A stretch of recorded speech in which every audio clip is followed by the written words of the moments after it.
Listen up.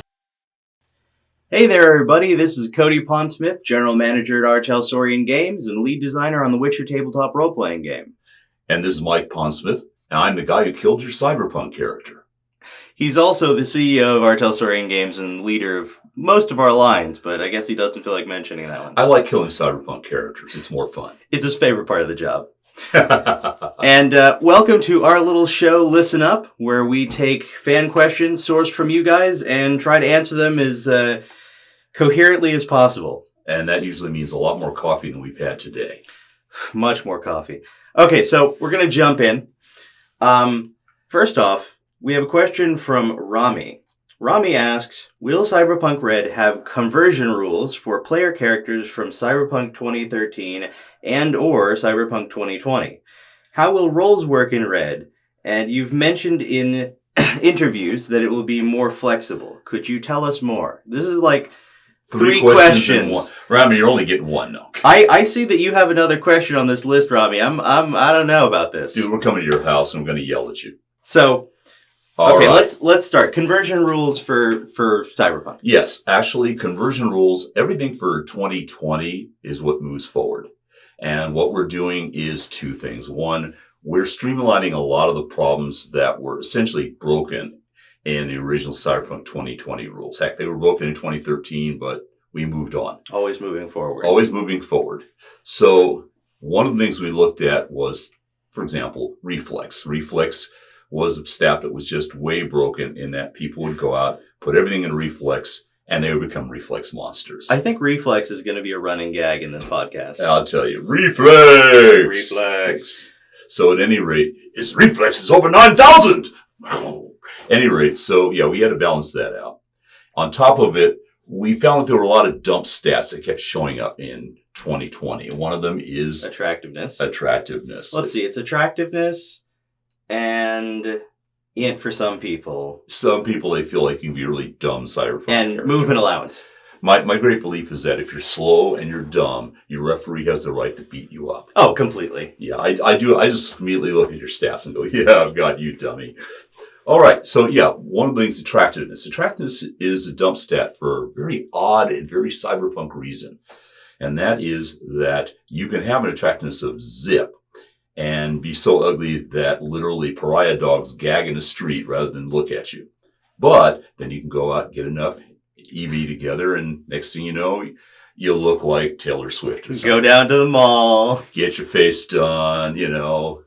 So we decided that was kind of a problem. And since you're going to be getting your face redone anyway or hacked up as badly as you wanted, it pretty much meant that it was a choice rather than really a limiting stat. So we've instead pulled that out. With reflex, we fixed that problem by basically breaking it up more logically. Split it right down the middle, pretty much. Split it right down the middle. So now reflex is now broken into two stats. One is dexterity and the other is reflex. And there's a very important reason of that, which I've learned between learning how to fire large guns and things like that and taking several martial arts. Your various muscle groups and how you arrange your body are very different between physical and hand-eye coordination. So from now on, reflex will handle hand-eye coordination. It's how you drive, it's how you shoot, it's how you throw, things that are basically between muscle action and hand-eye coordination. Dexterity is for gross muscles. So that effectively means when you dodge out of the way, when you do a physical martial art, when you're using a sword, these things take a different type of body mechanic. And as Cody, who's much more expert than I am in swords, can tell you, there's a big difference between firing a crossbow and hitting somebody with a long sword. Very much, very much. And I haven't let him do it yet, but he's planning. So that's the two biggest things. The other changes that are coming along are an interesting one because we're restructuring some of the roles. And we're not restructuring to get rid of them, but we're making them more usable. There was a tendency for some roles like the nomads, corporates, cops, and so forth. They all kind of had the same ability. And while it was true to life, I wasn't all that thrilled with that. So what we are doing is offering some optional special abilities, and we're changing a little bit of the roles. So, for example, Cops, which used to be primarily about being on the street in Night City, they need to expand because now they're going to be traveling a bit more around the country. You're going to meet different kinds of cops. You're going to meet corporate cops. You're going to meet special cops. You're going to meet FBI guys. So that entire group has now been shifted into what's called lawmen. So now you're a lawman, whether it's a city cop on the beat, a guy working for one of the major corporations in their local facilities, or a hard traveling Texas Ranger out on the range. I think just to some extent, jumping in here, it makes a lot of sense because in my experience, you know, I'm afraid cop was always the paladin of Cyberpunk. You know, of all of the characters, cop always felt like, man, I got rules. Like I have to, you know, I'm a beat cop. I have to report in to my chief or, you know, whatever. Where everybody else was kind of, except for maybe the corporate, which corporate came with its own, like, I have to report to upper management. Right. You know, I think moving them to, you know, this new sort of broader bit more base. Almost bounty hunter-esque in many respects. Yeah, they're basically going to be as law enforcement officers are today, covering a lot of various areas. Along with that, we're going to be changing its special ability. This will be optional, but I think many people will like it. Lawmen will be picking up the special ability of backup. And backup isn't just, hey, someone's going to show up and help me. It is deliberately designed to take into account two things: how high you are up in the food chain, and also where you are. So, for example, in Night City, you're reasonably high up in the food chain. You're going to end up with situations where you're calling for backup and you're going to get a bunch of guys armed kind of like you are. A little higher up in the food chain, you might get a SWAT team. But that's not going to do a whole heck of a lot of good if you're roaring down the road in your black, cool-looking Interceptor car and you're chasing a booster gang way out in the desert. You don't want to have some guy show up with a heavy handgun. What you want is another guy with a big black Interceptor to show up and say, I've got your back, bro. Blam, blam, blam. So we have deliberately scaled the kind of backup you get for how far up the food chain, so to speak, a detective, for example, pulls a lot more G's than a beat cop, and where you're actually doing your job. So that's one. Another one, which Cody mentioned, that really needed fixing was corporates. Corporates have always been kind of problematic because... Now, I have to jump in here, actually, because Okay. I played a corporate and had a lot of fun. He played an awesome corporate. Okay. Not as bad as the guy in our other games. I didn't play Sean's corporate. I played the big kahuna in like one game, who is a corporate, a truly wild corporate who actually had an entire building razed to the ground by using my special ability and calling in a strike from my corporation. But I have to agree, corporate always had that sort of like, Mom, can I borrow the car? Yeah. Okay, so one of the things we did was we changed the name of corporate to better cover where you are in the hierarchy. So you are now an executive or an exec. So that means you're not some phoebe down there working the mailroom. You're actually up there with the power brokers hoping to go for company president one day after you kill enough people. So as an exec... Have enough people killed. Have enough people... Well, this is where it comes into it. Okay. The new ability for execs is called team. And this comes from some of my life experiences at Microsoft, where I had teams, lots of them. A team is basically a group of people who you have gathered who do things for you. They are kind of like followers. They are the people who might be your executive secretary, your driver, your bodyguard. They are basically people who take direct orders from you. However, the lovely part about teams is those are their ostensible daytime jobs. When you build a team, your team has other abilities. So, for example, your secretary may be a high-powered assassin. Your librarian research clerk may be a hacker. You don't necessarily have to make them what they appear to be, but they're there at your disposal as almost extra hands to do your dirty work. It's not mandatory, but gosh, I'd love to just play an exec and run all the members of my team through like just the real basic life path and just have like a little sheet of like, this is who they are and this is what they're like. Well, and one of the advantages of teams are if you do a team well and you like it and your corporate character gets blown away, well, I guess somebody might move up as well. So, something to think about there. The last one we're making major changes on is nomads. Nomads are going to have a lot more to do in this world. And that gets into a bit of the lore. And I have interesting problems. I can only tell you so much lore without giving away the secrets of Cyberpunk 2077. Everybody just woke up. Just say it all and we'll put static over the important part. No, it's the balls! Blam, blam, blam. Okay, so one of the things we saw was that nomads, if you weren't driving a car, you weren't nothing. So we shifted it, and you now have Vehicle Zen, or a modified version of it, which means as a nomad, if you see it, if you can get in it, you can know how to hotwire it, you know how to make it run. You actually have a chance to pick up on very, very wide varieties of vehicles and be able to do efficient work with it. And one reason for this is that in the future of Cyberpunk Red, nomads have a much larger place in the overall world economy.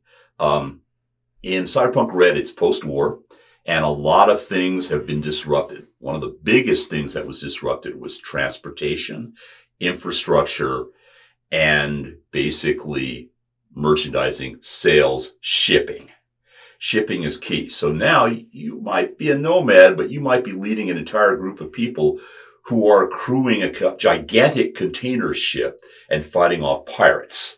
You got a few variations on sort of Road Warrior stuff. Yeah. And you also have possibilities such as you might be a Delta Jock who delivers high security and high expense projects or gear or drugs or whatever to people around the globe. So as a nomad, you are traveling a little bit closer to the fixer, and you also have access to whatever you can get your hands on and steal. So yeah, maybe I don't have an AV4 yet. There is kind of a fun initial character ability to just be able to like pick up any vehicle you see in the area. Yeah, and that's kind of one thing I really wanted to get across, because in my dark, dank past, I actually knew a guy who used to boost cars. So I remember being amused at the fact that he had a million ways to boost a car, and I usually made sure I was nowhere near him. You should probably stop right about there. Yeah, well, it's been 30 years. I think the statute of limitations may have died along with him. Who knows? Yeah. So, really, really quick, we did establish that there will be a way to convert characters. Yes. Okay. There's a very simple chart that just goes across on that. And we actually used a variation of that when we put together Cyberpunk V3, which crosses things pretty well and also allows you to make the numbers come out right. And we just use a chart. All right. So, Rami, I hope that helped you there. I hope you got all your questions answered. If not, we're still running this, and I think you got another question down here as well. Not again. Okay. Hey, give me that. We're just kidding you. We're just kidding. Yeah, just kidding. Okay, I'm going to ask you one. Let's see. Okay, shoot. All right. Scott asks, Cody, in Witcher, does the damage from being on fire come at the beginning or the end of a turn? Because it seems like as long as the target takes an action to stop, drop, and roll, they will not take any damage, which seems pretty anticlimactic. Also, it only does 5 points, so if you're wearing anything greater than Gambeson, then they take no damage. Do I understand this correctly? So this is a situation where we probably we could have described it a little better. Effects take effect unless otherwise stated at the beginning of your turn. So you would start your turn on fire, taking fire damage, which means if you don't want to keep taking fire damage, you would then take that turn to drop, and roll. But you have one round of sort of taking that fire damage. The important thing to note about fire damage is that it's 5 points to every body location, which means if you're not armored all over, you are encompassed in a ball of flame and you take just a lot of damage, which for somebody who doesn't have a particularly high number of hit points, it probably won't kill you, but it will severely wound you. It also has another ugly factor, which is that while Cody probably doesn't use it as much, in a Cyberpunk game, we have lasting effects on armor. So yes, you're wearing your leather armor and all your other stuff, and right now the fire isn't getting through, but your armor is being damaged too by the fire, especially if they throw it with oil. Yes, that is actually another part I was gonna mention. Even if you are wearing every part of your body is armored, you do not take any of that armor because you're wearing gambeson or whatever. All parts of your armor take 1 point of ablative damage. So you can, if you're wearing a bunch of armor, you can actually run around being on fire for a little bit. But every round that you are running around letting your gambeson just like flame brilliantly in the sunlight, you are losing armor. Kind of like that idea. Hey, I'm on fire! Look at me! Dude, really? It was kind of an interesting one because, I don't know how you chose to look at this in Cyberpunk, but, being on fire is probably one of the worst status effects we have. Every part of you were engulfed in flames and, you're not going to last super long doing that. In Cyberpunk, we don't worry as much about fire, although it does count. What we worry about are things like acid. One of my favorite things is to hit a party that thinks they're really well armored with acid. And then what they realize is they better peel that armor off really fast because it's eating away and it's going to get through the armor to them. The favorite tactic of the Inquisitors. Yes, the Inquisitors, well, we're telling secrets here. The Inquisitors like to shoot you with acid-filled paintballs. And then while your armor is melting, they wait and they shoot you with something else equally ugly. But I digress. So I don't know that we've gotten that entirely. I hope that we answered your question, Scott. That's roughly why that works that way. So yeah, fire is actually pretty nasty, and it does come into play before you get the chance to stop, drop, and roll. Fire is not your friend. Fire is, well, if you're a fire mage, fire is your friend. Yeah. Someday we'll talk about the fact that in canon, fire mages are more flammable than regular people. Yeah. But not yet. So I hope that helps, Scott. Dwight Lilibridge asks, will any material from V3 be in Cyberpunk Red, such as transforms, which were also mentioned in Neo Tribes with the Detroit scenario? So okay, I'll let you start on this one. Okay. So, no. And there's a reason for that. While we touched on that sort of thing and the basic idea of transforms, there's an essential problem we discovered, and this came out very hard in V3. And that is that a game that is built along biological effects turns out to be a very different game than one where you can put stuff on, plug stuff in, and so forth. Texturally, it's just a different feel. One way you might want to look at it is the difference between Iron Man, let's say, versus the X-Men. The X-Men have inherent things that even if you strip them naked, they can still do things. Cyclops, in fact, is more dangerous if you take off his sunglasses. However, if you take away Tony Stark's armor, well, he's a nude, rich, multimillionaire philanthropist playboy, but he's still nude. If you take Iron Man 2, though, Iron Man 3. Iron Man 3, hey, I'm set. Still a pretty impressive dude. But. Check my boxer shorts. Any rate, so we decided not to follow that path because in Red, we want to concentrate on the cyberpunk style, particularly that kind of retro 80s, it's about the hardware. And as we are blending elements of Red that will in turn be going into Cyberpunk 2077, and CD Projekt and Tal have both decided that we want to keep a particular feel. Yeah. Because they're fans. We basically have gone down the path of technology rather than biologics. I hope that helps, Dwight. Okay. So, hand this over to you. Okay, yeah, give me that. Okay. Question. Levente asks, in the Witcher TRPG, if a non-magic caster character gets mutated with vigor threshold raising mutagens, that's a mouthful, does he become capable of performing magic without sacrificing HP all the time if he learns spells? We assume that you mean the mage mutate skill. Yeah, so this is a bit of an interesting one because the short answer is yes. If you are mutated with a blue mutagen by a mage, then you are given a vigor threshold and can now cast and theoretically learn magic. We'll probably make a note about this at some point down the line or in some other way that in that category then, you can learn signs, mage spells, and invocations are much, much more complicated.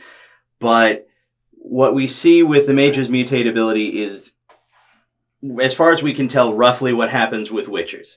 No, at a certain point we had this discussion of, was every child picked up to be a Witcher capable of magic before they were picked up to become a Witcher, or do the mutations put into a Witcher make them capable of casting signs?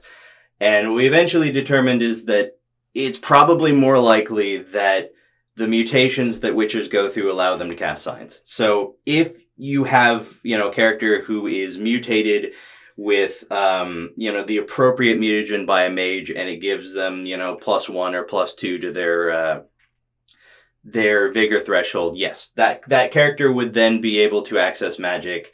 They would have to learn all of the magic that they would want, over time. It's not like you get magic and you automatically get to pick spells or anything. I'm a mage. Yeah, but you would be able to theoretically cast magic like a Witcher who was picked up without magic and then mutated to be a Witcher who could cast signs. It's a little bit messy, but mutate is kind of designed to be an end game ability. So we sort of, suggest that unless your character is like mainlining the scientist tree, keep characters who are capable of doing this at a sort of distance. So your players don't walk out game one and be like, I want to find a mage to mutate me. And of course, the problem is you may not be able to find that. That in itself is a quest right there. Oh, yeah. I want to find a mage to mutate me. Well, travel very far to the east. Go past Arcadia. We see very few characters in the Witcher setting who are capable of mutation without killing the person that they are mutating. And most of those characters are like franchise title characters. Like, yes, if you find Yennefer, she could probably mutate you without killing you. If you... But she'll probably kill you anyway, just because. Yeah, after she got what she wanted. If you went and, you were setting it earlier and you found Jacques d'Aldersberg, he could probably mutate you with less problems. But, then you're one of the mutants from Witcher 1 and nobody wants to be one of the mutants from Witcher 1. It's bad. Trust us. It's overall just generally bad. Yeah, stay away from that. Okay, hey, got another one? Levente, I hope that helped. I hope we've explained the situation there. Okay, as well as we can. All right, okay, let me see. Cody, here. Okay. We reach into the mailbag. It's Rami again. Oh, no, Rami, that person. Okay. Once again, teasing. Just kidding. Rami asks, what can you tell us about the net and net running and how net running will be handled in Cyberpunk Red? Okay. I'm curious about this one as well. I've heard some things. Okay.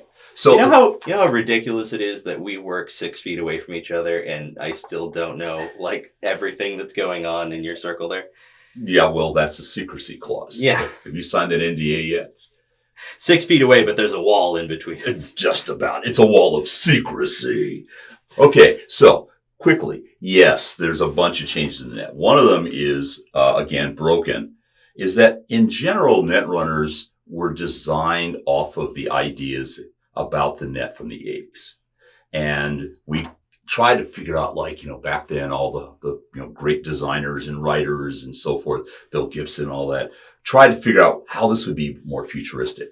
The problem is that flying through the net and looking at, stuff flying around you is okay, but it doesn't get you to Amazon so you can order a new book.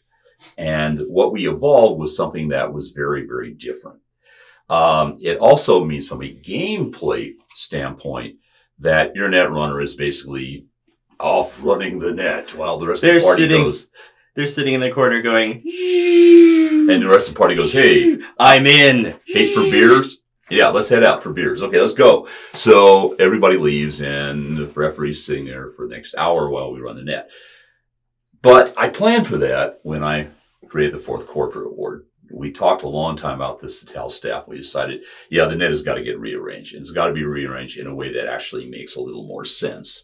So one of the things we realized was if somebody's got a corporate war going on, the first thing they're not going to do is leave their systems exposed so that somebody can come along and, make all the toilets run backwards or steal all their secrets. No, they're going to be hardened systems. But the best hardening is not connecting at all.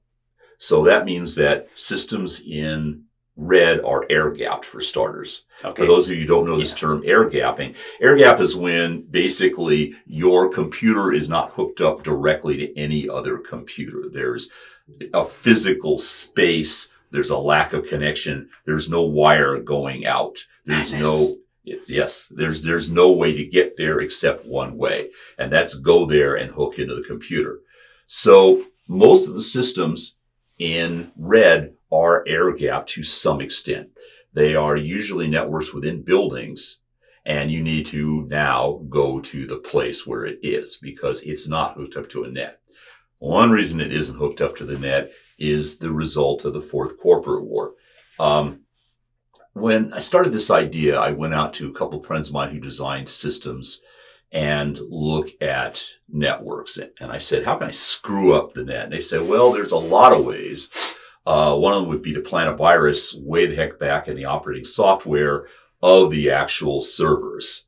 And I said, ooh, really? So basically, when Ray Bartmoss does the data crash, he does that within the architecture of the IG transformations, and thus everybody's infected from the beginning.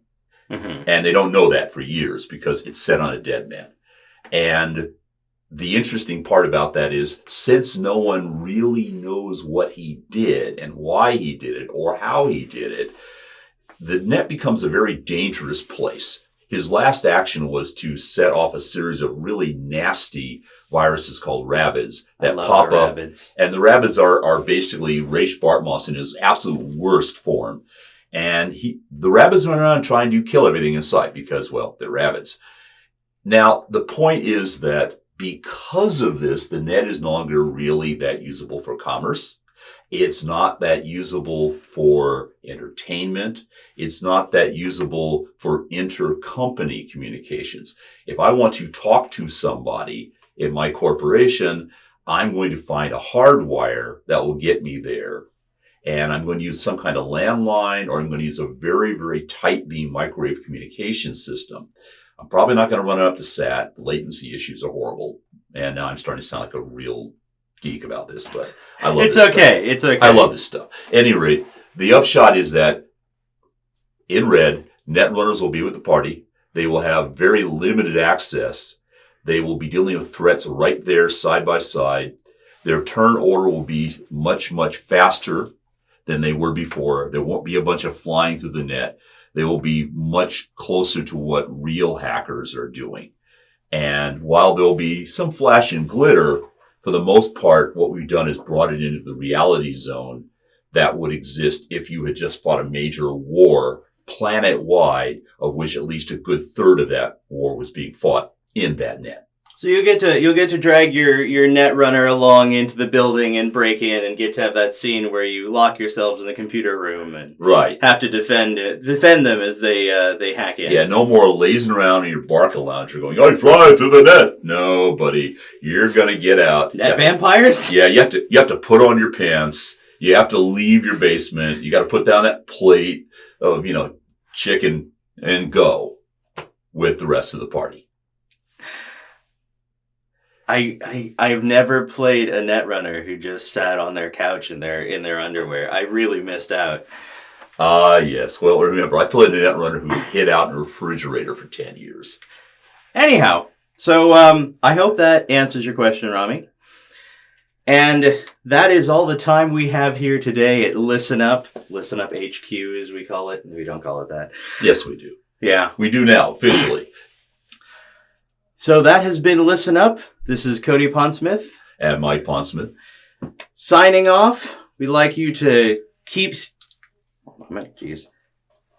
We're good. Your phone's going off? Well, while he's trying to answer his phone from the adoring fans, this is Mike Pondsmith. I'd like to say thanks for joining us. We really appreciate your interest.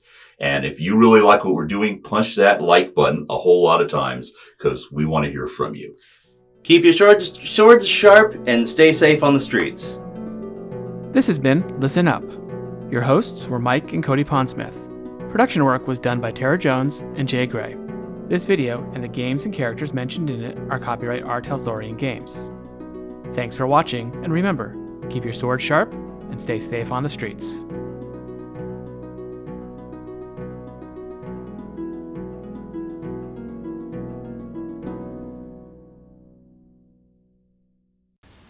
Darkness is merely the absence of light.